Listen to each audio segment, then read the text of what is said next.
Hi friends, Christine with a K. And the third most common end-of-life phenomenon that is experienced is visits from loved ones who have died. I've heard of this. My grandfather, my dad's dad, at the end of his life, it might have been even like the day or two before he died. He was in bed. My mom had gone to see him, and she was there. And my grandparents were staying with my one aunt and uncle. And he was in the bedroom, wasn't very big. And my grandparents had 6 kids. So five of the 6 kids were there at this point. The 6th one came shortly thereafter. And my mom was standing in the room, with everybody else. And she said, all of a sudden, she just got the feeling that she needed to leave. She just needed to step out and let the siblings have moments with their dad. And Pop was unconscious. And so she stepped out of the room, or they thought he was sleeping. She steps out of the room, and as soon as she leaves, he opens up his eyes, and he looks exactly where my mom had been standing and said, Aunt Ida is here.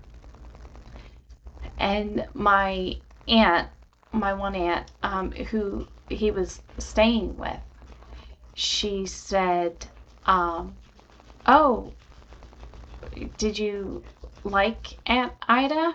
And he says, oh yes, I loved her. She was my favorite. Nobody in the family, as far as I can tell, had heard anything about Aunt Ida.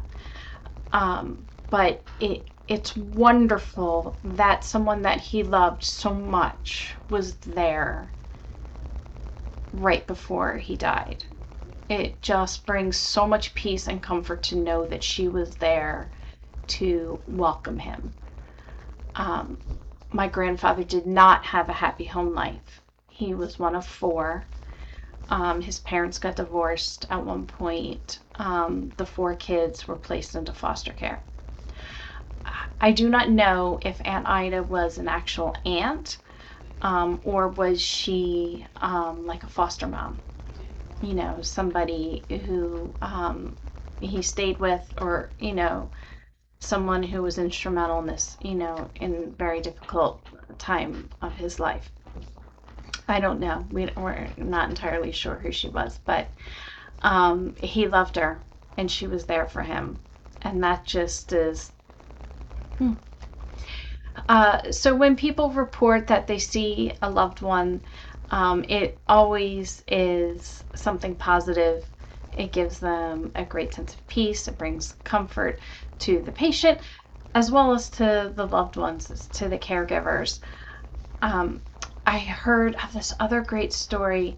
There was a woman, she was nearing the end, and she says to her niece, I believe it was, she says, Bob, who is her deceased husband, Bob, I saw Bob today, and he says that he's picking me up on Saturday to take me to the dance. And the niece is like, okay. And the next day, she's like, okay, I need a dress to go to the dance because Bob's picking me up on Saturday. So the niece goes to the store and buys her aunt a dress. The very next day, I need shoes to go with the dress. So, because Bob's picking me up. So the niece finds shoes in the closet, and she hangs the dress up where her aunt can see it, and she puts the shoes with the dress so that she could see it. And Saturday comes, and she dies. Bob came to pick her up, take her to the dance.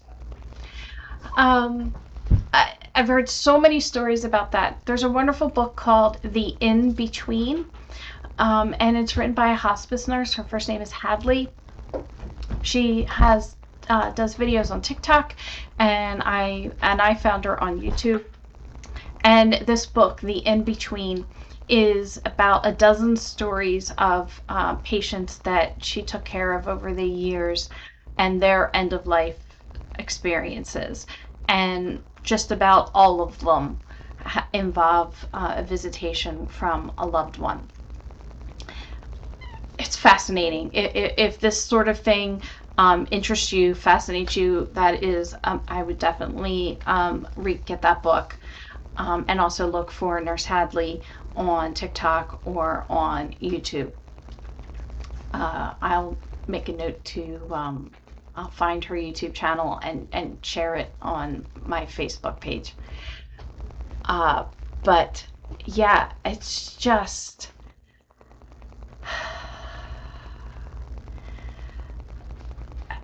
it's just something amazing to think that loved ones are there waiting for us and that they are willing to take a hand, lend a hand, and help us cross over to the next. I love that.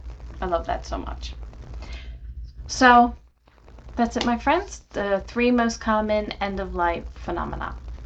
If you like these types of videos, just comment below and let me know. And if there's particular topics or questions that you have, also please comment, let me know. All right, till next time, friends. TTFN. Ta-ta for now.